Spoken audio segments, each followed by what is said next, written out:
चलो ध्यान दो। ए, आवाज़ नहीं आनी चाहिए। बैठ के अपना चुपचाप अपना काम करो, डिस्टर्ब नहीं चाहिए मुझे। देखो तो हम लोग एम्ब्रियो डेवलपमेंट पढ़ रहे थे। जाइगोट से ही क्या बनता है? Embryo development. एग फर्टिलाइज होता है, उसके बाद जाइगोट बनता है, जाइगोट 2n होता है, उससे एम्ब्रियो का डेवलपमेंट होता है। ओके, एम्ब्रियो का डेवलपमेंट हम लोग डाइकॉट एम्ब्रियो भी बोलते हैं, एक मोनोकॉट एम्ब्रियो होता है ना। दो दो एम्ब्रियो की बात किए थे। तो देखो हमने बोला था कि इसमें जब फर्टिलाइजेशन हो गया, फर्टिलाइजेशन के बाद तुमको एक बना पेन, प्राइमरी एंडोस्पर्म न्यूक्लियस, और उसी को उसके सेल को बोलेंगे प्राइमरी एंडोस्पर्म सेल। एक तुमको माइक्रोपाइलर इनपर बना जाइगोट। यही जाइगोट में माइटोसिस चलेगा। माइटोसिस चलने के बाद क्या बनेगा? था बोलो, ऊपर वाले सेल को बोलते हैं बेसल सेल या सस्पेंशन सेल, और नीचे वाले बोलते हैं एम्ब्रियोनल सेल या एपिकल सेल। यही एम्ब्रियो डेवलप करता जाएगा, रिपीटेडली इसमें डिवीजन होगा। अब बाद में जो है तुमको ये मैच्योर एम्ब्रियो में डेवलप हो जाएगा। ठीक है अरे समझा? अब ये डाइकॉट का भी हो सकता है, मोनोकॉट का भी हो सकता है भाई, कॉटिलेडन जिसको बोलते हो। ओके अच्छा, मैंने पहले ही बोल दिया था कि एम्ब्रियो डेवलपमेंट से पहले एंडोस्पर्म बनता है। जब दोनों का ना यहाँ पर डेवलपमेंट होना है तो पहले एंडोस्पर्म डेवलप करता है। क्यों? क्योंकि एंडोस्पर्म उसको खाना पीना प्रोवाइड करेगा, फूड प्रोवाइड करेगा। माने कि अरे एम्ब्रियो के डेवलपमेंट के लिए एनर्जी चाहिए, फूड चाहिए, तो वो फूड कौन देगा? वो एंडोस्पर्म देगा ना। तो एंडोस्पर्म होना चाहिए। ठीक है, ये सारी बातें हम लोग कर चुके हैं। और मैंने बोला कि जो एम्ब्रियो का डेवलपमेंट है ऑलमोस्ट मोनोकॉट सीड में या डाइकॉट सीड में लगभग लगभग सिमिलर है। माने यहाँ तक स्टेप सेम है, यहाँ तक। ठीक है, देखो ना, पहले बनता है सिंगल सेल स्टेज, जो जाइगोट है उसमें डिवीजन हुआ था, 2 सेल स्टेज बना, फिर 4 सेल स्टेज बना, फिर एक शेप बनता है, उसको बोलते हैं प्रो एम्ब्रियो। क्या बोलते हैं? तो जाइगोट से प्रो एम्ब्रियो, फिर एक ग्लोब्यूलर गोल गोल गोल मोटल बन गया डिवीजन से। ग्लोब्यूलर से हार्ट शेप बन गया। हार्ट शेप में ये 2 ठो कॉटिलेडन दिखाई दे रहा है ना, 2 ठो कॉटिलेडन। तो यहाँ तक मोनोकॉट में और डाइकॉट में, यहाँ तक दोनों सीड में ये एम्ब्रियो का जो डेवलपमेंट हो रहा है, विकास हो रहा है, ये विकास दोनों में समान होता है।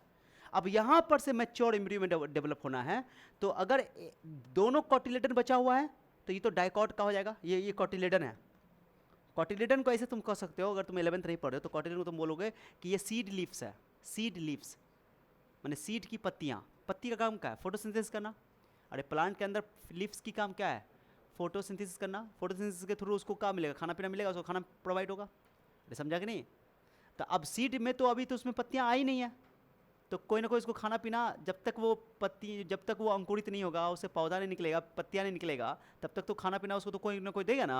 तो उसके अंदर जो व्यवस्था किया गया है वो कॉटिलेडन के अंदर है। कॉटिलेडन के अंदर अगर इस तरह 2 कॉटिलेडन है तो उसको बोलते हैं 2 डाइकॉट। क्या बोलते हैं उसको? डाइकॉट। तो याद रखना कॉटिलेडन क्या है, पहले याद रखने बोलो सीड लिप्स है, बीज की पत्तियाँ हैं, सीड लिप्स। क्या बोलो इसको?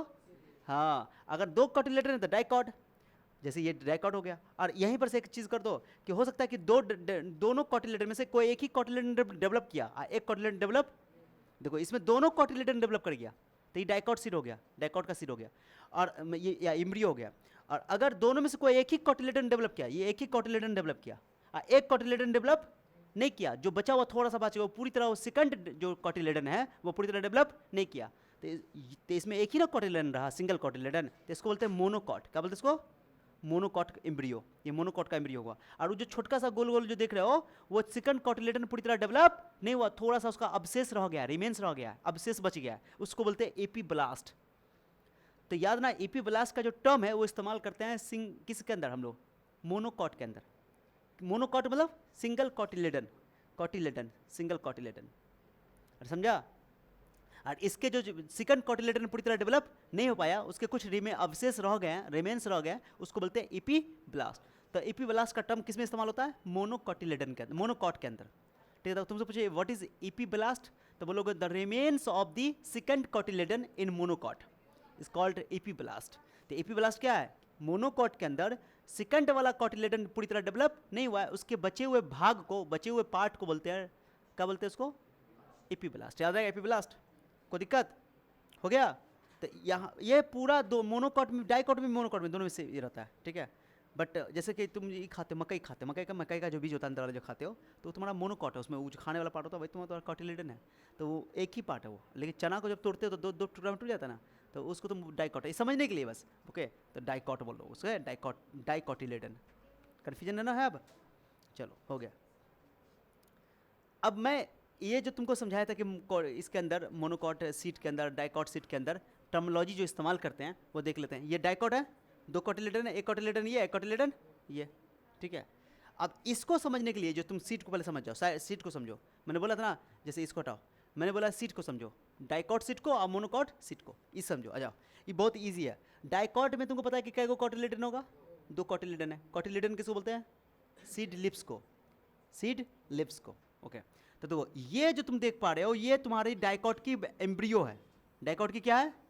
एम्ब्रियो है। देख रहे हो मैं क्या बोल रहा हूँ, समझ आ रहा है? ये डाइकॉट की क्या है? एम्ब्रियो है, एम्ब्रियो, जो जायगॉट डेवलप कर करके बार बार डेवलप किया बनाया, तो इसको मैंने बोल दिया जायगॉट की एम्ब्रियो, समझा? अब जायगॉट की कौन है? डाइकॉट की एम्ब्रियो। अब डाइकॉट की एम्ब्रियो है और उसमें तुमको पता है डाइकॉट में कै कोटिलेडन होगा? 2, ओके। तो 2 कोटिलेडन मैंने दिखा दिया ऐसे, एक कोटिलेडन ये, एक कोटिलेडन ये, 2 कोटिलेडन दिखा दिया। जायगॉट का हर एक सेल 2n होता है। अरे जायगॉट ही अगर 2n है तो एम्ब्रियो जो बना है जायगॉट से ही ना बना है, तो सब 2n 2n 2n 2n सब 2n 2n बना दिया मैंने। नहीं समझ बात को? ओके। तो देखो, हाँ, अगर किसी के अंदर, किसी सीट के अंदर अगर एंडोस्पर्म है तो एंडोस्पर्म तो जानते हो 3n होता है, उसमें कोई शक वाली बात नहीं है। तो देखो, तो ये तुम्हारा हो गया एंडोस्पर्म। क्या हो गया बताओ? एंडोस्पर्म। और ये तुम्हारा जो खड़ा खड़ा जो देख रहे हो एम्ब्रियो जो पार्ट है, इसको बोलते हैं एम्ब्रियोनल एक्सिस। क्या बोलते हैं इसको? माने पूरे लंबी को बात बोलेंगे एम्ब्रियोनल एक्सिस। क्या बोलेंगे, जल्दी बोलो? Embryonal axis. ये वाला डायग्राम बेस्ट डायग्राम है, इससे तुम्हारा पूरा कंसेप्ट क्लियर हो जाएगा पानी पानी में, इसलिए मैंने इसको मेहनत से बनाया तुम्हारे लिए, ठीक है। देखो, तो एम्ब्रियोनल एक्सिस बोलते हैं इसको। क्या बोलते हैं? एम्ब्रियोनल एक्सिस, जहां पर कोटिलेडन को, जहां कहां से कोटिलेडन निकल रहा है? एम्ब्रियोनल एक्सिस यहां से निकल रहा है, इस पॉइंट से निकल रहा है। तो एम्ब्रियोनल एक्सिस के उस पॉइंट पर से जहां से कोटिलेडन निकल रहा है, उस पॉइंट से ऊपर वाला पार्ट को बोलते हैं इपिकोटाइल। ईपी मतलब ऊपर, कोटाइल बना है कोटिलेडन से। जो जहां से कोटिलेडन निकला है, जहां से कोटिलेडन निकला है वहां के से ऊपर वाले पार्ट को बोलेंगे इपिकोटाइल। ईपी मतलब ऊपर, कोटाइल मतलब कोटिलेडन, है ना, उसी से बना हुआ है। और उसके नीचे वाले को बोलेंगे हाइपोकोटाइल। क्लियर हो गया? समझा बात को? इसको बोलते हैं, ये वो पॉइंट है जहां पर से कोटिलेडन निकल रहा है, the point of attachment of cotyledon of embryonal axis. Embryonal axis का कोटिलेडन के साथ जो पॉइंट ऑफ अटैचमेंट है उसको बोलते हैं हम लोग क्या चीज? माने उसके ऊपर वाले को बोलेंगे एपिकोटाइल, नीचे वाले को बोलेंगे हाइपोकोटाइल, सब 2n, ओके। और एपिकोटाइल जहां पे खत्म होता है, जिस पॉइंट पे जाके खत्म होता है, इसको बोलते हैं प्लीम्यूल। क्या बोलते हैं? जो बाद में सूट में डेवलप कर जाता है, सूट बनाता है ऊपर, फुंगी, पेड़ पौधे का फुंगी जो ऊपर वाला हिस्सा, ठीक है, सूट। और नीचे वाले जो तुम्हारा हाइपोकोटाइल है, नीचे वाला जो हाइपोकोटाइल है, ये हाइपोकोटाइल का जो नीचे वाला पार्ट है जो टर्मिनेट होगा, एंड होगा, इसको बोलते हैं हम लोग रेडिकल। क्या बोलते हैं इसको? रेडिकल। लग रहा है स्पेलिंग गलत है, यहाँ पर रेडिकल का स्पेलिंग गलत है, तो इसको सही कर देते हैं, ठीक है। रेडिकल का स्पेलिंग गलत है, अब सही है? रेडिकल। और आर फॉर रेडिकल और आर फॉर रूट, बाद में ये किस में डेवलप कर जाएगा? रूट में। रूट यही बनाएगा। समझा गया? अरे समझा? तो पहले बताओ क्या टर्म हो गया? डाइकॉट एम्ब्रियो के अंदर एक हो गया तुम्हारे पास, मैंने एक टर्म बताया तुमको कि कोटिलेडन के ऊपर वाला पार्ट को बोलते हैं एपिकोटाइल, नीचे वाले पार्ट को बोलते हैं हाइपोकोटाइल। एपिकोटाइल कहाँ पे खत्म होता है? ऊपर में, प्लीम्यूल पे। और हाइपोकोटाइल कहाँ पे टर्मिनेट होता है? रेडिकल पे। प्लीम्यूल डेवलप कर जाता है सूट में, और रेडिकल डेवलप कर जाता है रूट में, ठीक है। ये याद रखना, R for radical, R for root. अब मैंने इसी चीज़ को समझाने के लिए उधर किया, देख लो, समझा? इस वाला बात समझ आ गया होगा इसमें। देखो इसमें मैंने समझाया। देखो ये तुम्हारा कोटिलेडन था, जब एक छोटा सा बीज था तो उसके पास कोटिलेडन था, अंदर में जो देख रहे हो कोटिलेडन, ये बीज है, इसके अंदर दूर जो टुकड़ा देख रहे हैं करके, ये कोटिलेडन है। कोटिलेडन क्या होता है? मैंने बोला सीड लिप्स होता है, खाना पीना प्रोवाइड करेगा, फूड स्टोर करता है, और ये खाना पीना प्रोवाइड करता है तब तक करता है जब तक कि लीफ ना आ जाए, पत्ती ना आ जाए, है ना। ओके चलो, तो इसका ये सुनो, अभी ये जमीन के अंदर में है, ओके, अभी दिखा रहा हूँ मैं तुमको, जमीन के अंदर मिट्टी में है, ओके। और ये बीज है पड़ा हुआ है, और ये इसका ये कोटिलेडन है, ओके। और ये थोड़ा थोड़ा डेवलप कर रहा है, इसको बोलोगे इपिकोटाइल। क्या बोलोगे नीचे वाले पार्ट को? इसको बोलोगे epicotyl, sorry hypocotyl, sorry hypocotyl. और नीचे वाले ई वाले को पॉइंट को क्या बोलोगे? रेडिकल, जो बाद में रूट में कन्वर्ट होगा ना। अभी थोड़ा सा इसकी हाइपोकोटाइल की लेंथ बढ़ेगी, डेवलप करेगी थोड़ा। हाइपोकोटाइल की लंबाई क्या हो गई? बढ़ गई। ये रेडिकल किस में कन्वर्ट हो गया? रूट में, रूट बनेगा। फिर ये थोड़ा लंबा हो गया, थोड़ा ये ऊपर चला गया, देखो ये थोड़ा सा ऊपर चला गया, ऊपर गया। अभी भी कोटिलेडन है ना, कोटिलेडन, ये हाइपोकोटाइल, ये रूट हो गया। फिर ये थोड़ा और बड़ा होगा, और बड़ा हो गया, लो और बड़ा हो गया, ओके, ये और बड़ा हुआ, और जैसे ही बड़ा होगा ये बीज कहाँ जाएगा, बाहर चला आएगा। फिर ये कोटिलेडन ऊपर चला गया, इसका ये प्लूमल वाला हिस्सा ऊपर वाला, पत्ती ऊपर, अभी पत्ती नहीं आया है, पत्ती नहीं आया, अभी भी कोटिलेडन ही खाना इसको प्रोवाइड करेगा, फूड प्रोवाइड करेगा अभी भी, है ना। और ई वाले पार्ट को बोलोगे इपिकोटाइल, ये हुआ इपिकोटाइल। यहाँ पर इपिकोटाइल नहीं था, इपिकोटाइल यहाँ पर हुआ, कोटिलेडन के ऊपर जब जब बना, फंगी बना, ठीक है। तो ये हो गया तुम्हारा एपिकोटाइल, ठीक है। और ऊपर वाले बोले प्लीमूल, प्लीमूल, है ना। अब फिर और डेवलप करेगा तो इस पर पत्ती आ जाएगा, ये पहली पत्ती आई है, ये पहली पत्ती आई है, फर्स्ट लीफ। अब जैसे पहली पत्ती आई है तो अब फोटोसिंथेसिस होगा, अब फोटोसिंथेसिस तो खाना ही बनाएगा, खत्म। अरे समझा बात को। तो एपिकोटाइल फर्स्ट लीफ, इसको बोलते हैं लीफी सूट्स, लीफी सूट में लीफ आ गया इसलिए, ठीक है। अरे पहली लीफ आ गई, पत्ती आ गई, तो पत्ती बनाया, ये कोटिलेडन है, ये कोटिलेडन है तुम्हारा पीला वाला, और ये तुम्हारा हाइपोकोटाइल रूट। समझा यार, ये डायग्राम दो गजब बनाएगा ना, बनाएगा कि कैसे डेवलप कर रहे थे, दिखा दिया। तो ये डायग्राम जो कल मेहनत किए थे वो दिख रहा है ना नतीजा, तो डायग्राम से बातें समझ में आ जाती है। तो अब तुमको समझ में आ गया होगा कि सर एम्ब्रियोनल एक्सिस होता है, एम्ब्रियोनल एक्सिस को जहाँ पर कोटिलेडन टच करता है उस पॉइंट ऑफ अटैचमेंट से ऊपर वाले को बोलते हैं एपिकोटाइल, नीचे वाले को बोलते हैं हाइपोकोटाइल। एपिकोटाइल टर्मिनेट करता है प्लीम्यूल पे, और हाइपोकोटाइल टर्मिनेट करता है रेडिकल पे, रेडिकल बाद में रूट बनाता है, और प्लीम्यूल बाद में सूट बनाता है। ये सारी बातें हैं, ये डाइकॉट में कहानी है। अब मोनोकॉट में भी ये कहानी थोड़ा सा टर्म बढ़ जाएगा, क्योंकि मोनोकॉट में प्लीम्यूल के ऊपर एक कवर चढ़ जाता है, प्लीम्यूल के ऊपर एक कवर चढ़ जाता है जिसको बोलते हैं कॉलियोप्टाइल। क्या बोलते हैं? कॉलियोप्टाइल। और उसके बाद रेडिकल के ऊपर भी एक कवरिंग हो जाता है, उस कवरिंग को बोलते हैं कॉलियोराइजा, राइजा रू रेडिकल, याद रखना, ठीक है। तो वो भी आ जाओ लो, ये तुम्हारा मोनोकॉट का हो गया। किसका हो गया? मोनोकॉट का डायग्राम दो, कल तुम्हारे सामने में बनाया था, है ना। चलो आ जाओ देख लो। तो इसमें ये बताओ, मोनोकॉट सीट अगर बना रहे हो तो मोनोकॉट में तो एक ही कोटिलेडन होगा, तो ये लो, ये कोटिलेडन है, ये एक ही कोटिलेडन है, ये कोटिलेडन है। इस कोटिलेडन में लार्ज शिल्ड शेप का कोटिलेडन, शिल्ड मतलब लंब, एसएल शिल्ड क्या हुआ, ओके, समझे बात को। तो इसको बोलते हैं ये सिंगल कोटिलेडन है। अब इस कोटिलेडन के पास ये देखो, देख रहे हो, ये ओवरी है, क्या हो गया बताओ? ओवरी। अरे बोलो ना, ये क्या है? ये ओवरी। अरे उसी ओवरी में तुम ध्यान से देखो, ये बीच वाले को क्या बोलोगे तुमको बताओ? Embryonal axis, embryonal axis, embryonal axis के ऊपर वाले पार्ट को बोलेंगे, बोलो एपिकोटाइल, नीचे वाले को बोलेंगे हाइपोकोटाइल। एपिकोटाइल कहाँ पे खत्म होता है? प्लीम्यूल पे, इसमें भी उसमें भी सब कुछ सेम, ओके। ये हाइपोकोटाइल कहाँ खत्म होता है? रेडिकल पे। और एपिकोटाइल के ऊपर कवरिंग होती है, उसमें कवरिंग नहीं था डाइकोट में, इसमें कवरिंग है, उसका नाम है कॉलियोप्टाइल, कॉलियोप्टाइल, बोलो कॉलियोप्टाइल। और इसके कवरिंग को बोलते हैं कॉलियोराइजा। किसके कवरिंग को? रेडिकल के कवरिंग को कॉलियोराइजा, कवरिंग ऑफ रेडिकल। समझ में आया? नहीं समझ आया लग रहा? और मैंने बोला था कि इसमें सिंगल कोटिलेडन होता है, लेकिन सिंगल कोटिलेडन इसके अंदर है, बट एक इसके अंदर एक अब्सेस बच जाता है सेकंड कोटिलेडन का, माने सेकंड कोटिलेडन इसमें पूरी तरह डेवलप नहीं करता है, एक अब्सेस बच जाता है, उस अब्सेस का नाम क्या है? एपिब्लास्ट। मोनोकॉट सीट के अंदर सिंगल कोटिलेडन पूरी तरह डेवलप नहीं करता, उसका कुछ अवशेष रह जाता है, कुछ पार्ट रह जाता है, उसको हम लोग बोलते हैं एपिब्लास्ट। अब डायग्राम में देखो, चलो आप डायग्राम देखो, ये तुम्हारा ओवरी है, ये क्या है? ओवरी कौन है? सॉरी, ये कोटिलेडन है, ओवरी नहीं बना, ओवरी तो पूरा को बोल दो, ये पूरा को ओवरी बोल दो, है ना। इधर इस वाले को क्या बोल दो? ओवरी है, ठीक है। तो ये तुम्हारा कोटिलेडन, सिंगल कोटिलेडन जिसके अंदर फूड रिजर्व है, सिंगल कोटिलेडन। सिंगल देखो गौर से देखो, ये होगा तुम्हारा एपिकोटाइल, जल्दी बोलो। एपिकोटाइल का ऊपर का बताओ क्या होगा? प्लीम्यूल। अब प्लीम्यूल के ऊपर वाले कवरिंग को क्या बोलते हैं? Coleoptile, okay. ये हो गया तुम्हारा हाइपोकोटाइल, जल्दी बोलो। हाइपोकोटाइल कहाँ पे खत्म होता है? रेडिकल पे, और रेडिकल के कवरिंग को बोलेंगे कॉलियोराइजा। और उसके बाद ये सारी बातें कवर हो गई, पूरा हो गया। अब चलते हैं इसके, चूंकि मोनोकॉट में तुमको बताए थे, मोनोकॉट जो होता है वो जनरली एंडोस्पर्मिक सीड होता है, एंडोस्पर्मिक, याद आया करो, भूलना ना गए हो। अरे डाइकॉट में एंडोस्पर्म कंप्लीट खत्म हो जाता है, नॉन एंडोस्पर्मिक सीड होता है जनरली डाइकॉट में। एक एग्जांपल तुमको मैंने बताया था स्पेशल, दो तुम्हारे सामने में, इसलिए कंसेप्ट एक एक चीज को याद रखो, नहीं पढ़ोगे तो मजा नहीं आएगा।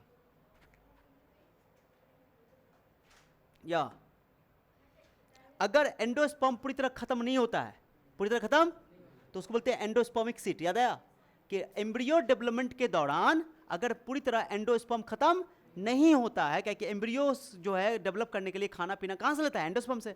और एंडोस्पर्म कंप्लीटली खर्च हो गया तो नॉन एंडोस्पर्मिक है, कंप्लीट खर्च नहीं हुआ, बचा रह गया, तो उसको बोलेंगे एंडोस्पर्मिक सीट, ओके।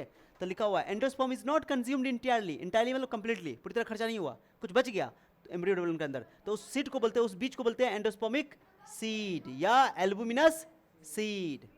जितने भी मोनोकॉट सीड होते हैं, लिखा हुआ है मोस्ट ऑफ द मोनोकॉट, जितने भी मोनोकॉट है जनरली जितने भी मोनोकॉट है लगभग सब के सब जो है तुम्हारा एंडोस्पर्मिक है, उसके अंदर एंडोस्पर्म मौजूद होता है। हाँ, उसमें एक एक्सेप्शन है, एक्सेप्शन बताए थे, क्या चीज बताओ? कैस्टर। ओके, कैस्टर डाइकॉट है फिर भी इसके अंदर एंडोस्पर्म होता है। कैस्टर डाइकॉट है फिर भी इसके अंदर बोलो एंडोस्पर्म होता है, माने ये एंडोस्पर्मिक है ये। जबकि डाइकॉट जितना भी सीरीज लगभग सब में एंडोस्पर्म खत्म हो जाता है। अरे समझा? ये बहुत इंपॉर्टेंट है, वही लिखा हुआ है। तो नॉन एंडोस्पर्मिक सीड जिसमें इंटायरली कंज्यूम्ड हो गया, इस सब के सब डाइकॉट होते हैं, लेकिन इसमें एक एक्सेप्शन केस बताते हैं, ऑर्किड जो कि मोनोकॉट है फिर भी ये नॉन एंडोस्पर्मिक है, इसके अंदर एंडोस्पर्म नहीं है, बिल्कुल एंडोस्पर्म नहीं है। समझा बात को? तो मोनोकॉट सीड में जनरली जो है, मोनोकॉट सीड में याद रखना, मोनोकॉट सीड में जनरली एंडोस्पर्म रहता है, वो एंडोस्पर्मिक सीड होते हैं। बट उसमें एक एग्जांपल याद रखना तुमको, कहाँ गया ये, इन्हें कैस्टरडे डाइकॉट होते हुए भी, डाइकॉट या ये बोलो ना मोनोकॉट में तुमको ऑर्किड याद रखोगे, ऑर्किड जो कि नॉन एंडोस्पर्मिक है, ठीक है। मोनोकॉट में ऑर्किड एक है जो नॉन एंडोस्पर्मिक है, बाकी सब में एंडोस्पर्मिक होता है, एंडोस्पर्म होता है। तो ये मैंने बात बता दिया था, वही लिखा हुआ है। चूंकि हमने इस मोनोकॉट का से बनाया डायग्राम ना, तो इसके अंदर एंडोस्पर्म तो होगा, तो ये एंडोस्पर्म मैंने दिखा दिया। ध्यान सुनो, अब ये जो बीच में देखो ये एंडोस्पर्म है, क्या है? अब ये एंडोस्पर्म जो है ये एक लेयर से कवरिंग होता है, कवर होता है, घिरा होता है एक लेयर से। इस लेयर का नाम है एल्यूरॉन लेयर। कौन लेयर? हाँ, ये एंडोस्पर्म है तुम्हारा, ये एंडोस्पर्म है जिसमें स्टार्च जमा होता है, स्टार्च होता है इसमें। क्या होता है? स्टार्च होता है, स्टार्च, ठीक है, स्टार्च, ठीक है। और यही सुन ना, एल्यूरॉन लेयर, एल्यूरॉन माने कि जो घेरा हुआ है, जो एंडोस्पर्म जो कवरिंग है, तो उसको जिससे कवर है उसको बोलते हैं एल्यूरॉन लेयर। ये भी 3N होगा, क्या क्या एंडोस्पर्म 3N है, तो एल्यूरॉन लेयर भी 3N होगा। कवरिंग ऑफ एंडोस्पर्म, ये क्या करता है? ये ओवरी को, इस ओवरी को, सॉरी ये ओवरी करो, एम्ब्रियो को एंडोस्पर्म से सेपरेट करता है। जो एल्यूरॉन लेयर है इस एम्ब्रियो को एंडोस्पर्म से सेपरेट करता है, सेपरेट एंडोस्पर्म एंड एम्ब्रियो लिखा हुआ है। और बाहर वाला जो लेयर देखो, ये वाला बाहर वाला लेयर, इस लेयर को बोलेंगे पेरिकार्प। ओके, क्या बोलेंगे? और यही सीट कोट है, यही सीट का कोट है, इसको बोलते हैं फ्यूज्ड हो जाए, यानी कि यहाँ पर पेरिकार्प बोलो, ओके, यानी सीट कोट, यहाँ पर सीट की कोट, आप फ्रूट की जो बॉल होती है, सीट की बॉल और फ्रूट की बॉल दोनों फ्यूज हो जाती है, एक साथ हो जाती है ना, तो इसलिए इसको बोलते हैं ये पेरिकार्प है। ये क्या बोलते हैं? इसको कवरिंग पूरा सीट का। समझे बात को? तो ये समझ में आ गया होगा पूरा कंप्लीट? कोई दिक्कत इसमें? सारे टर्मोलॉजी सेम थी, कुछ में खाली यहाँ बढ़ गया है वो कॉलिराइजा, एक बढ़ गया तुमको कॉलियोप्टाइल। होपफुली बात समझ में। अब डायग्राम जो तुम्हारा वो डायग्राम जो था तुम्हारा जो बनाए थे वाला डायग्राम, अब समझ में आ गया? ये डायग्राम दिया था, आंसर में डायग्राम दिया हुआ था। अब बताओ, तुम बताओ, कॉलियोराइजा नीचे वाला, अरे बोलो रे, रेडिकल बोलो। और ये तो एम्ब्रोनियल एक्सिस है, इसके बाद तुम्हारा हाइपोकोटाइल हो जाएगा, नीचे वाला ऊपर वाला होगा एपिकोटाइल, कॉलियोप्टाइल, प्लूमिल, कुबरिंग हो गया एपीब्लास्ट, इसको बोलते हैं एपीब्लास्ट जो सेकंड कॉटिलेडन, ये एक ही कॉटिलेडन इसके अंदर है, मोनोकॉट है ये, क्या है बताओ? अच्छा एक और बताता हूँ, मोनोकॉट के सिंगल कॉटिलेडन को स्क्यूटुलम कहते हैं, स्क्यूटुलम, बट ये सभी में नहीं बोलते हैं, ग्रासेस की फैमिली में बोलते हैं, ग्रास की फैमिली में। एनसीईआरटी ये टर्म लिखा हुआ है। क्या बोला, समझ आया मैंने क्या बोला? स्क्यूटेलम किसको बोलते हैं? को पूछे स्क्यूटेलम क्या बोलोगे, तो बोलोगे स्क्यूटेलम सिंगल कॉटिलेडन का ही नाम है, बट सब में नहीं, कुछ में, जैसे ग्रासेस की फैमिली में। किसकी फैमिली में बताओ? ग्रासेस की फैमिली में, जैसे मक्का में तुम इसको स्क्यूटेलम बोल सकते हो, मोनोकॉट है, ठीक है। तो ये तुम्हारा किसकी फैमिली में बताओ? ग्रासेस की फैमिली में स्क्यूटेलम। तो बोले स्क्यूटेलम किसको बोलते हैं? बोलो सिंगल कॉटिलेडन का ही नाम है स्क्यूटेलम, जो कि मोनोकॉट के अंदर इस्तेमाल किया जाता है ग्रासेस की फैमिली में। क्या भैया में गया? अरे समझ में आया? अरे क्लियर है? यस, ओके, आ जाओ। तुम सा कोई प्यारा, चलते, इतना समझ में आ गया? पूरा कंप्लीट क्लियर हो गया? आते हैं, चलो अब टॉपिक पे चलते हैं, सीड पे चलते हैं। सीड, ओके, अभी तक क्या पढ़ रहे थे? एम्ब्रियो का डेवलपमेंट पढ़ रहे थे। जाइगोट एम्ब्रियो में डेवलप करता है, उसके लिए खाना पीना कहाँ से लेता है? एंडोस्पर्म में, ओके, एंडोस्पर्म से लेता है, बताए थे ना। एक बताए थे कि पेरिस्पर्म, ये तुमको समझाए थे पेरिस्पर्म उस दिन? पेरिस्पर्म नहीं समझाया था क्या भाई? कहीं तो पेरिस्पर्म आया था यार, पेरिस्पर्म कहाँ पे?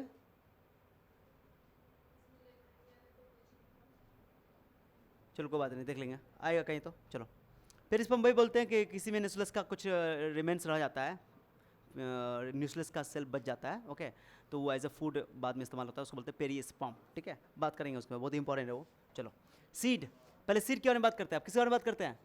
सीड। सीड क्या है बताओ, कोई पूछे क्या है तो बोलोगे it is the final product of end product of fertilization of sexual reproduction in angiosperm.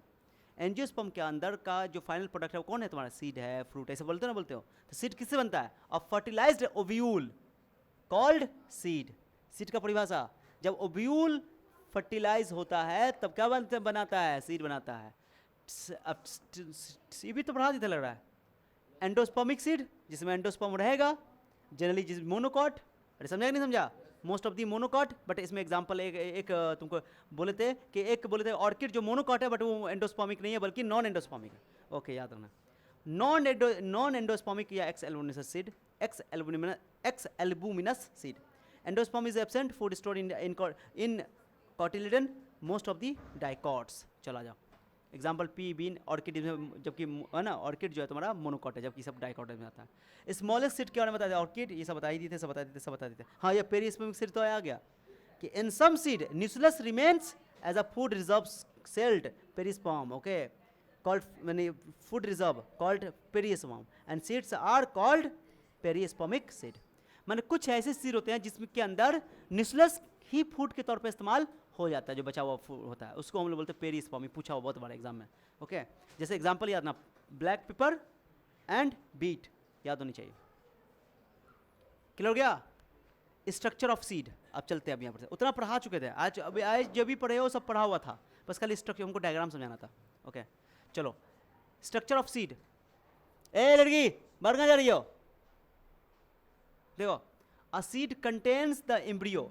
Seed के अंदर क्या क्या होता है? एम्ब्रियो होता है। एम्ब्रियो कहाँ से डेवलप हुआ है? जायगोट से। स्टोर्ड फूड भाई एंडोस्पर्म के अंदर, कॉटिलेडन के अंदर, है ना। चलो, covered by seed coat, yes, seed coat होता है, बोले थे ना, टेस्टा और टेगमेन। टेगमेन हो गया अंदर वाला कोट और बाहर वाला हो गया टेस्टा, ओके। चलो सीड कोट, अरे समझे बात को? It is the outer protecting covering of the seed. Seed, ये सीड कोट क्या है? ये सीड कोट, सीड जो बीज के ऊपर जो कवरिंग होती है, जैसे चना का ऊपर का बीज ना देखते हो जो ब्राउन कलर का, तो क्या है? सीड कोट है। सीड की कवरिंग है, कोट पहन लिया, वो कोट पहन लिया, इसलिए सीड कोट। अरे समझा कि नहीं? तो सीड कोट माने आउटर कवरिंग, समझाया?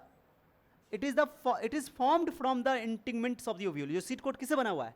ओव्यूल का जो कवरिंग था, आउटर कवरिंग वो बनाएगा टेस्टा और इनर कवरिंग बनाएगा टेगमेन, ठीक है। तो यानी सीड कोट बनता है ओव्यूल के, देखो ओव्यूल डेवलप करके बनाता है सीड, तो ओव्यूल का जो कवरिंग होगा वो बनाएगा सीड का कवरिंग, सीड कोट। समझे बात को ना?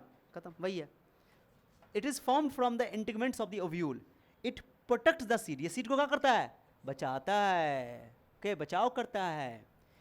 अ टाइनी, और मतलब एक अ टाइनी वो छोटा, पोर छेद, a tiny pore on the seed coat is called micropyle. हाँ, माइक्रोपाइल ही रहता है, जैसे हम लोग पढ़ते हैं वहाँ माइक्रोपाइल ओव्यूल के अंदर, तो जो वो माइक्रोपाइल यहाँ भी सीड के अंदर भी रहता ही है। माइक्रोपाइल क्या है? एक छोटा सा छेद है जहाँ से बीज के अंदर ऑक्सीजन, पानी जाएगा, क्योंकि ताकि वो जब वो बीज अंकुरित होगा तो उस टाइम तो खाना उसको कौन कैसे मिलेगा? एनर्जी कहाँ से लेगा वो? तो जो खाना मौजूद है उससे तोड़ ताड़ के एनर्जी लेगा ना, लेगा। स्टार्च अगर उसके मौजूद है तो पानी जाएगा, पानी क्या करेगा? उस स्टार्च को हाइड्रोलिसिस करेगा, तोड़ेगा, ग्लूकोज बनाएगा, ग्लूकोज फिर ऑक्सीजन जाएगा, फिर ग्लूकोज ऑक्सीजन मिलकर रिएक्शन करके एनर्जी देगा, तब ना उस एनर्जी का इस्तेमाल करेगा। अरे समझा नहीं बात को? भैया, तो वो जो माइक्रोपाइल है, पहले माइक्रोपाइल था, बाद में भी माइक्रोपाइल है। वो छोटा सा छेद जो देखते हो, कभी तुम चना को तोड़ोगे तो चना में बीच में एक छोटा सा छेद रहता है, हल्का सा, देखोगे उसका, देखोगे वहाँ पे, वही चीज उसी से होकर पानी और हवा, सॉरी पानी और ऑक्सीजन जाता है। अरे समझा? तो इट कहाँ गया? A tiny pore on the seed coat is called micropyle. Micropyle helps in absorption of water, gaseous exchange वहीं से होता है, ऑक्सीजन का ऑक्सीजन गैसियस एक्सचेंज, ओके। अरे समझा कि नहीं? आउटर लेयर को बोलते हैं टेस्टा, इनर लेयर को बोलते हैं टेगमेन, ठीक है। सीड कोट, एम्ब्रियो, पहला सीड का पहला पार्ट बताओ, सीड कोट। सीड कोट कैसे बना है? ओव्यूल के नहीं, ओव्यूल के लेयर से, ओव्यूल का जो हम लोग क्या बोलते थे उसको, ओव्यूल का इंटीगमेंट्स कवरिंग, ओके। तो ओव्यूल के इंटेगमेंट से बना है तुम्हारा सीड कोट, ओके हाँ, आउटर इंटेगमेंट से तुम्हारा टेस्टा बना है, और इनर टेगमेंट से तुम्हारा टेगमेन बना है, टेगमेन एन एंट्री अंदर। एम्ब्रियो तो तुमको पता है, जाइगोट ही डेवलप करके एम्ब्रियो बनाया, तो it is the living part of the grows into new plant. यही एम्ब्रियो बाद में नया प्लांट में डेवलप करता है, यही नया प्लांट बनाता है। इट कंटेन्स, इसके अंदर रेडिकल होता है तभी रेडिकल जो रूट में डेवलप करता है, प्लीम्यूल शूट में डेवलप करता है, कोटिलेडन्स जो सीड लिप्स है जो खाना स्टोर करता है, ओके बता ही दिए थे।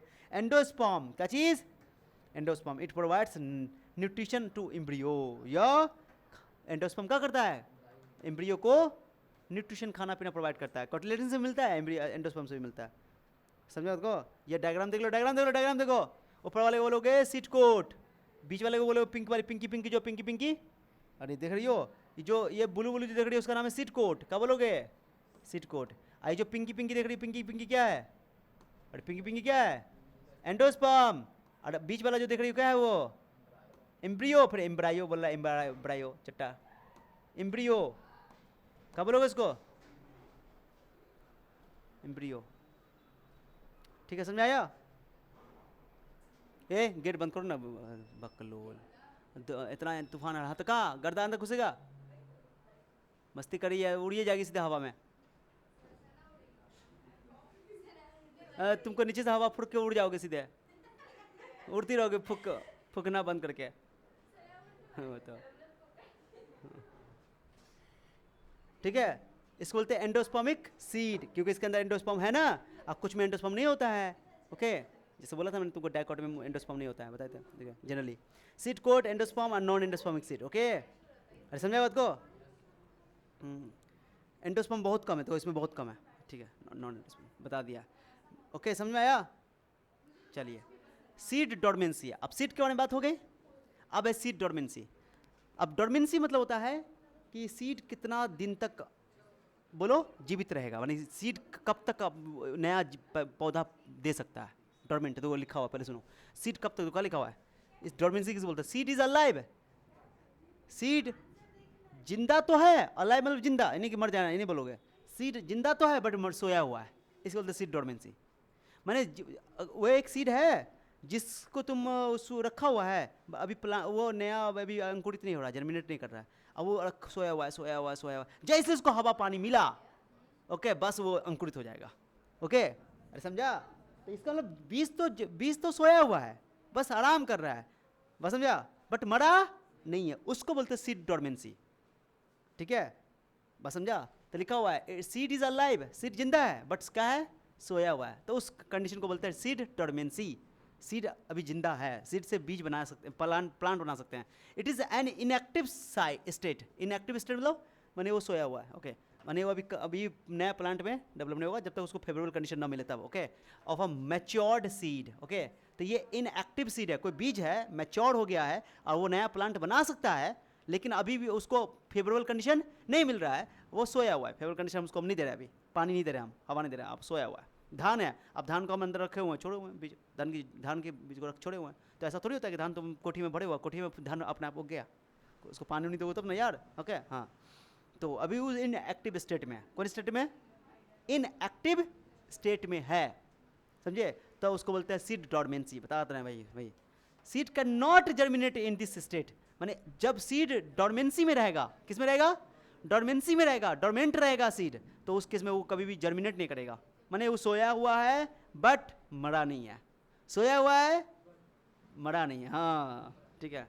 It occurs due to hard seed coat, किस लिए जानते हो मरा क्यों नहीं है, क्योंकि उसका प्रोटेक्ट करने वाला कौन है, सीड कोट, ऊपर जो उसके ऊपर हार्ड कोट चचरा हुआ है उसको कवरिंग जो है उसको बचा रहा है, मरने नहीं दे रहा उसको, और उसके अंदर जो एम्ब्रियो है वो अभी मैच्योर है, और कुछ केमिकल इन्वेटर्स जो उसको बचा करके रखता है, कुछ केमिकल होता है। Moisture content of the seed reduce to 10 to 15%। अब सुनो, सबसे खास बात यह है कि जो सीड हम लोग के सेल का जानते हो, हमारे यहाँ बॉडी का हर सेल का या प्लांट सेल का 70% वाटर कंटेंट है, 70% तक हमारा शरीर सेल में पानी है, क्या है, पानी है, बट सीड का दो कितना ड्राई फॉर्म में मिलता है, दो बहुत कम पानी होता है उसमें, वाटर कंटेंट बहुत कम होता है, बात समझे? तो सीड जो है, एक बात समझो, सीड बनने के लिए तुमको पता ना कि पॉलिनेशन फर्टिलाइजेशन के लिए हम लोग पानी पे डिपेंड नहीं है, याद है ना? अरे एंजियोस्पर्म के अंदर तुम पढ़ के आए हो, एंजियोस्पर्म का, और बाकी तुम टाइडो में ले लो, ब्रायो में ले लो, और तुम एल्गी में ले लो, वो सब पानी पे डिपेंड करता है अपना फर्टिलाइजेशन कराने के लिए। अरे समझा बात को? लेकिन एंजियोस्पर्म में जो फर्टिलाइजेशन हो रहा है, डबल फर्टिलाइजेशन जो हो रहा है, ये इसमें कौन कैसे पानी पे डिपेंड कर रहा था या नहीं? पानी तो तुमको पता है कि जो एजेंट होता है, पॉलिनेटिंग एजेंट, उसमें तुमको विंड, पानी सबसे कम हिस्सेदार था। पानी का योगदान तो नहीं ना था पॉलिनेशन करने के लिए। अरे फर्टिलाइजेशन करने से पहले पॉलिनेशन करवाए थे ना, ट्रांसफर ऑफ पॉलिन ग्रेन। तो ट्रांसफर ऑफ पॉलिन ग्रेन को जब ट्रांसफर करवाओगे स्टिग्मा तक, तो उसके लिए हम लोग को पॉलिनेटिक एजेंट चाहिए था ना? चाहिए था। तो पानी के माध्यम से हो सकता था, हवा के माध्यम से हो सकता था, कोई पॉलिनेटिक एजेंट में बायोटिक भी हो सकता था, बताए थे ना? बताए थे। तो पानी का हिस्सा तो सबसे कम था, लेस कॉमन था। एंजियोस्पर्म में पॉलिनेशन सबसे कम किससे होता रहा था? पानी से, मानी पानी पे डिपेंड ही नहीं करता था वो, है ना? तो पॉलिनेशन और फर्टिलाइजेशन तो इनका एंजियोस्पर्म का पानी पे डिपेंड ही नहीं करता है। लेकिन बीज को अंकुरित होने के लिए, जर्मिनेट करने के लिए, नया प्लांट बनाने के लिए पानी जरूरी है। अब पानी अपने आप नहीं, कहीं पर तुम पड़ा हुआ अपने आप बीज हो जाएगा, पानी तुमको देना पड़ेगा बाहर से, पानी पर डिपेंड करेगा। तो याद ना, सीड का बनने के लिए पानी पर डिपेंड होना जरूर नहीं है। सीड जो बना उसका फर्टिलाइजेशन, पॉलिनेशन जो भी हुआ प्रोसेस, प्री फर्टिलाइजेशन हुआ, और बीज बनने तक का प्रक्रिया में पानी की कोई जरूरत नहीं, पानी पर डिपेंड। लेकिन बीज से नया प्लांट बनाना है तो उसके लिए पानी जरूरी है, पानी पर डिपेंड करेगा। ये एनसीईआरटी का लाइन सब लिखा हुआ है, सब बता रहा हूँ, ठीक है? लिखा हुआ है, क्या लिखा हुआ है? Seed germination. और डोरमेंट सीड, जो सोया हुआ सीड है, डोरमेंट मतलब सोया हुआ seed, develops into a new seedling. Seedling नया प्लांट, नया सीडलिंग बोलते हैं नए प्लांट को, नए बेबी प्लांट को, न्यू बेबी प्लांट। ओके, माने जो नया नया पौधा बना ना, उसको under favourable condition is called seed germination.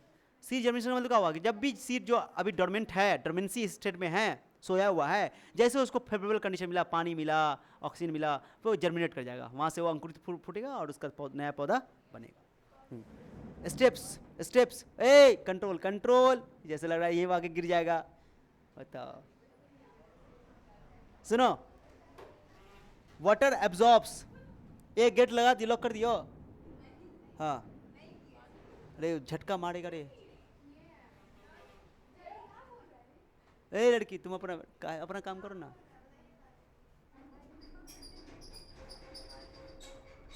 अभी हम पढ़ा देते हैं, सब आदमी चलते नहाने, ठीक है? सब आदमी चलो, हाँ चल, आ जा, सब तैयार हो जाए, सब नहाने चलते हैं, चलो।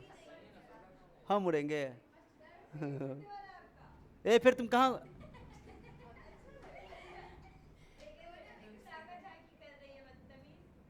देखो, हाँ देखो, वाटर एब्जॉर्ब्स, वाटर वाटर को एब्जॉर्ब करेगा, एक्टिवेशन ऑफ एंजाइम, उसके अंदर जो एंजाइम होगा, एंजाइम एक्टिव हो जाएगा, एंजाइम एक्टिव होगा तो फिर उसके अंदर रेस्पिरेशन स्टार्ट हो जाएगा, रेस्पिरेशन में एनर्जी बनना स्टार्ट होगा। उसके बाद रेडिकल इमर्ज हो जाएगा, रेडिकल बनेगा, ओके। अब प्लीम्यूल भी इमर्ज हो जाएगा, उसके बाद सीडलिंग का नया पौधा प्राप्त बन जाएगा। तो पहले जो स्टेप दे दिया, ये स्टेप देख लो कि कैसे सीड का जर्मिनेशन होता है। आ जाओ, चेंजेस भाई, यहाँ पर जो पानी को जो ऑब्जर्व करेगा और ऑक्सीजन को जो लेगा भाई माइक्रोपाइल के थ्रू, किसके थ्रू? हाँ, आगे सुनो, चेंजेस ड्यूरिंग जर्मिनेशन, क्या क्या चेंज होगा? सीड कोट फटेगा, उसके बाद cotyledons provide food to embryo, embryo को कॉटिलिन का एम्ब्रियो है ना, बाद में न्यू सीडलिंग में डेवलप करेगा, तो कॉटिलेडन्स को खाना पीना प्रोवाइड करेगा, और तब तक करेगा जब तक नया पत्ता आ नहीं जाता। हाँ, रेडिकल रूट बनाएगा, प्लीम्यूल सूट बनाएगा। अब कन्फ्यूजन ना है, सब बात एकदम दिमाग में बैठ जाना चाहिए। चलो, advantage of seed to angiosperm, यार एंजियोस्पर्म का जो एंजियोस्पर्म में जो एंड प्रोडक्ट सीड बन रहा है, सीड का क्या फायदा है?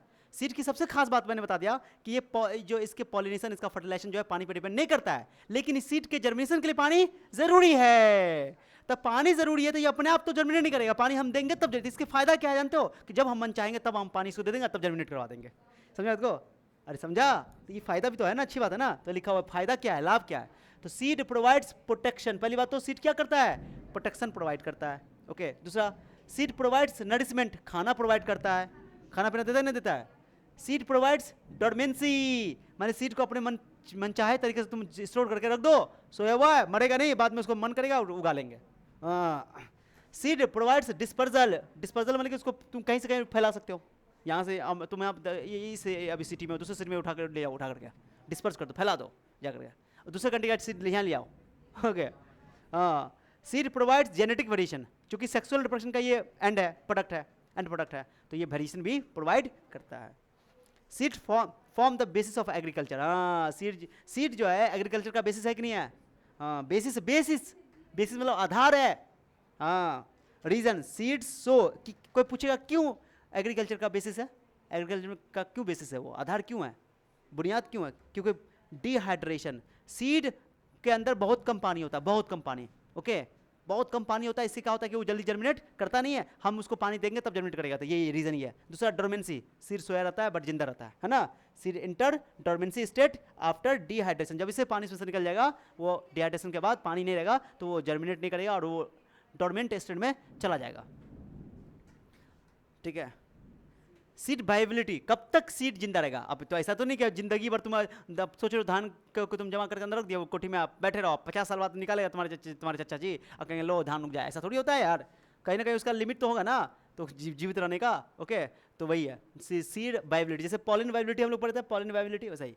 तो the duration in which a seed remains alive, माने वो समय जिस समय तक कोई सीड अपने आप को जर्मिनेट कर सकता है, ओके, जिंदा है, जीवित है, और उसको निकाले या बीज को रोपे या पौधा आ गया, तो उसको बोलते हैं, उस समय को, उतने समय अंतराल को बोलते हैं हम लोग सीड वाइबिलिटी। क्या बोलते हैं उसको?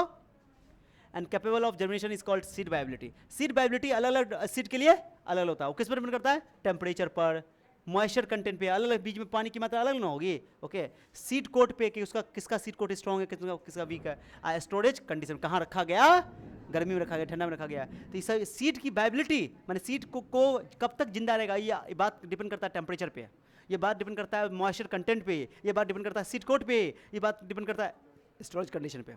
Seed viability very from a few months two thousand of years, मतलब कि कुछ बीजों के लिए कुछ महीनों से उठा करके सालों तक हो सकता है, हजारों सालों तक हो सकता है। हाँ देखो, एक है ये एनसीईआरटी में लिखा हुआ है, एक है ल्यूपाइन सीड। कौन seed? Lupin seed, okay. Lupin seed का साइंटिफिक नाम सुनो, लुपिनस आर्कटिकस। बोलो, लुपिनस आर्कटिकस, हाँ ना, आर्कटिकस। इसकी सीड की वाइबिलिटी 10,000 साल, बाप रे, मैंने 10,000 साल तक ये सोया हुआ था, जैसे निकाला जमीन में डाला, अरे उग गया पौधा। सर कैसे पता चला 10,000 साल? तो साइंस का टेक्निक है, उसको बोलते हैं एज का एक टेक्निक होता है, साइंस टेक्निक, डेट पता कर लेते हैं, कार्बन डेटिंग बोलते हैं उसको, ओके। तो डेटिंग मेथड्स का इस्तेमाल करके उसका एज पता किया गया, तो 10,000 साल निकला, और उस प्लान को, उसके बीज को निकाला गया, बहुत पुराना था, और उसको रोपा गया तो हो गया, यानी 10,000 साल का भी बीज उग गया, मतलब अभी भी सोया हुआ था, कुंभकर्ण की तरह। समझे कि नहीं? ये सुन रहे? तो कल लिखा हुआ है सीड वाइबिलिटी उसका 10,000 साल था, 10,000 साल। एग्जिबिटेड कहाँ से निकाला गया, वो जानते हो कहाँ से निकाला गया? क्या लिखा हुआ है? एक्सकेवेटेड, बोलो, एक्सकेवेटेड फ्रॉम आर्कटिक टुंड्रा, नाम रखा गया आर्कटिक, बोलो, टुंड्रा, मानी कहाँ से निकाला गया, ये प्राप्त किया गया ये बीज? आर्कटिक टुंड्रा, इसलिए इसका नाम रखा गया लुपिनस आर्कटिकस, ओके, आर्कटिकस। ये आर्कटिक टुंड्रा, तो ये आर्कटिक, ये ना आर्कटिक है, उसी से लिया गया इसका नाम, लुपाइन का होगा और सीड लुपाइन का है, नाम रखा गया उसका लुपिनस, ओके, आर्कटिकस, ओके। कहाँ से प्राप्त किया गया? आर्कटिक टुंड्रा, एनसीईआरटी में दिया हुआ पूरा डिटो, ठीक है। एक है फ्यूनिक्स डैक्टिलीफेरा, नाम है फिनिक्स डैक्टिलीफेरा, फिनिक्स डैक्टिलीफेरा, बोलो, Phoenix dactylifera, okay. Date palm का सीड है ये, किसका सीड है बताओ? हाँ, ये साइंटिफिक नाम है। सीड वाइबिलिटी इसकी 2000 साल थी, कितना साल थी? 2000। Found in King Herod's place in Israel, Israel में एक राजा थे, उनके प्लेस का जब खुदाई हो रहा था, जगह का खुदाई हो रहा था, तो उसमें ये बोलो बीज मिला, ठीक है। 2000 साल तक एनसीईआरटी में चर्चा किया हुआ है, समझा आपको? सारी बातें यहाँ लिखी हुई है। अच्छा, कितना सीड होगा किसी, जितना ओव्यूल, कितना ओव्यूल होगा, जितना ओव्यूल उतना सीड। बट ये कि अगर मान लो कि ओव्यूल एक है तो एक सीड होगा, 2 ओव्यूल है तो 2 सीड होगा। अच्छा, 50 ओव्यूल है तो 50 सीड होगा, या 50 से कम भी सीड हो सकता है, कोई फर्टिलाइज ना हो ऐसा भी हो सकता है, लेकिन ज़्यादा तो कभी नहीं होगा। सीड ओव्यूल के बराबर हो सकता है, हाँ हो सकता है। सीड की संख्या ओव्यूल की संख्या से कम हो सकता है, हाँ हो सकता है, बट सीड की संख्या कभी भी ओव्यूल से ज़्यादा, क्योंकि सीड ही डेवलप करता है बाद में ओव्यूल में, ओके, समझ आया? अरे क्लियर है? चलो, अरे क्लियर है कि नहीं है बताओ? बोलने रहा है। आप चलते हैं, फ्रूट की बात कर लेते हैं। किसी बात कर लेते हैं? 2 स्लाइड और एक और है, इसके बाद फ्रूट पर लेंगे तो फिर नया टॉपिक पढ़ेंगे। फ्रूट क्या होता है? फल किसे बनता है? ओवरी से डेवलप करता है, फ्रूट में पढ़ा है तुमको। तो अ मैच्योर्ड और राइपेंड ओवरी, राइपेंड मतलब पका हुआ ovary, okay, is called fruit. और fertilised ovule is seed, and a matured और ripened ovary is called fruit. The wall of the ovary, जैसे तुमको पता है कि ओव्यूल डेवलप करता है सीड में, ओव्यूल की जो इंटीगमेंट थी, जो आउटर कवरिंग थी, जो कवरिंग थी, वो बनाता सीड कोट। वैसा ही फ्रूट ओवरी डेवलप करता है फ्रूट में, और ओवरी का जो वॉल होगा वो करेगा फ्रूट का वॉल, उसको पेरिकार्प बोलते हैं। ठीक है गाइस, तो the wall of the ovary forms the wall of the fruit called pericarp. Peri मतलब फल ही होता है, कार्प मतलब उसका वॉल, दीवार। ठीक है, याद ना मत को। कार्प माने पेरी मतलब ऊपर वाला, पेरी मतलब ऊपर वाला, कार्प मतलब फल। तो कार्प वर्ड जब भी लगा रहे, कार्प समझना फल की बात हो रही। ओके, फल, फ्रूट्स की। टाइप्स ऑफ फ्रूट, 2 टाइप का फ्रूट्स होता है। कितने टाइप का फ्रूट्स होता है? एक फ्रूट वो होता है जो सही मायने में फर्टिलाइजेशन से बना है। कैसे बना है? फर्टिलाइजेशन से बना है। ठीक है, जो ट्रू फर्टिलाइजेशन हुआ है, ओके, तो उसको बोलते हैं ट्रू फ्रूट्स। क्या बोलते हैं उसको? It develops only from the after fertilization, it develops from the ovary after fertilization. जब फर्टिलाइजेशन होता है तो ओवरी ही फ्रूट में डेवलप होता है ना, उसी को हम लोग बोलते हैं ट्रू फ्रूट, सत्य फल, सत्य फल। समझा? और एग्जाम्पल, मैंगो हो गया, टोमेटो हो गया, पी हो गया, ये सब तुम्हारा ट्रू फ्रूट्स में आएगा। लेकिन दो जिसमें तुमको बीज दिखाई दे रहा है ना, सब उसका जो फ्रूट्स जो खाते हो वो सब ट्रू फ्रूट्स है तुम्हारा, जिसमें बीज दिखाई देता है। और जिसमें बीज नहीं दिखता है, किसमें बीज नहीं दिखता है तुम बता दो, एग्जाम्पल बताओ। बनाना सबसे अच्छा एग्जाम्पल, बनाना। केला, केला में बीज होता है? बनाना कुछ केला में मिल जाता है, एक्सेप्शन मिलता है, कुछ में बीज मिलता है, लेकिन मैक्सिमम केस में तुमको उसके अंदर बीज नहीं होगा। तो बनाना जो तुम्हारा है, तुम लोग अपना काम करो, बनाना में बीज नहीं होता है। ओके, तो बनाना जो तुम्हारा फ्रूट है वो तुम्हारा ट्रू फ्रूट नहीं है। ओके, वहाँ फर्टिलाइजेशन नहीं होता है, फ्रूट डेवलप कर जाता है। किस पार्ट से करता जानते हो? तुमको पता है ना कि फीमेल पार्ट में हम लोग पढ़ते हैं कैलिक्स, याद आया?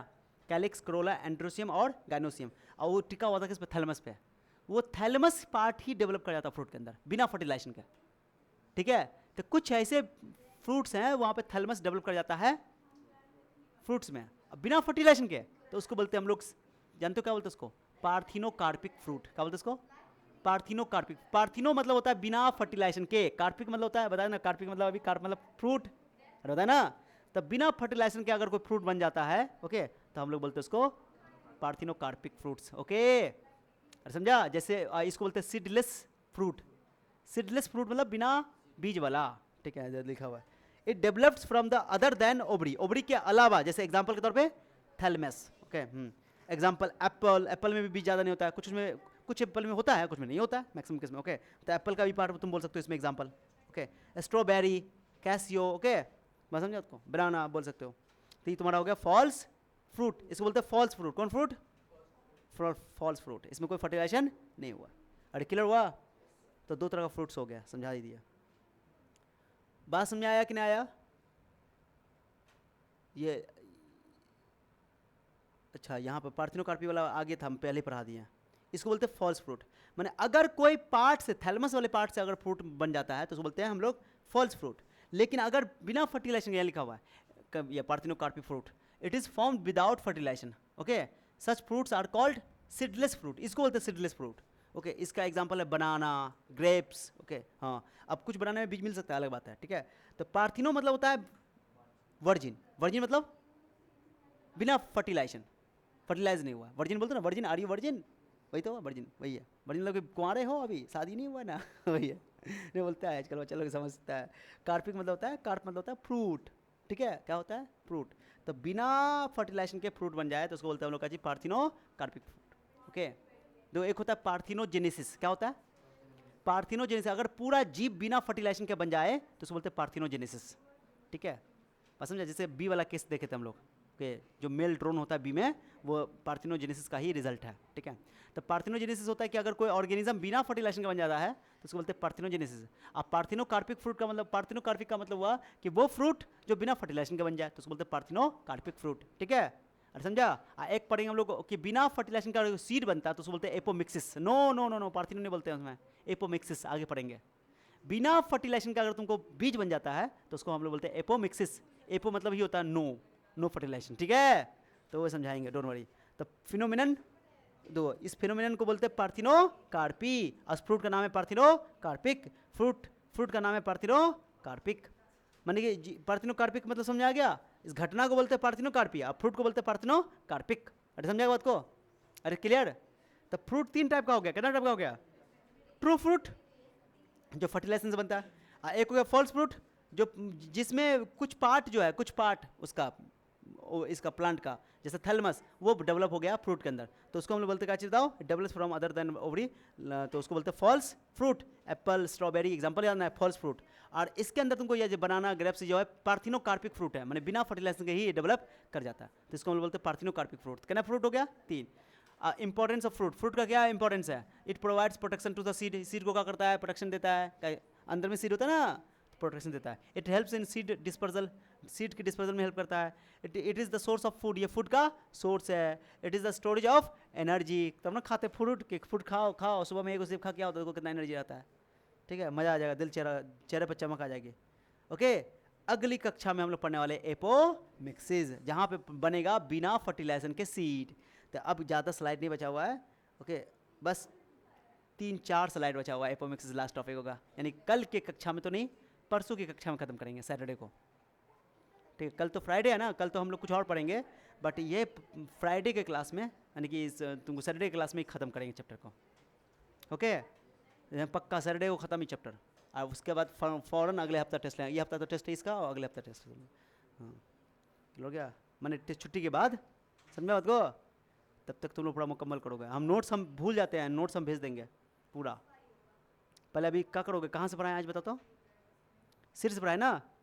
चलो 1 2 3 4 5 6 7 8 9 10 हो गया गाइस, ये 10 ना, 10 लिखो, चलो स्टार्ट करो। थोड़ा सा लिखो, लिख रहा है तो छोड़ दें, बाकी सब डायग्राम तो बनाए हुए थे, ओके दैट्स ऑल।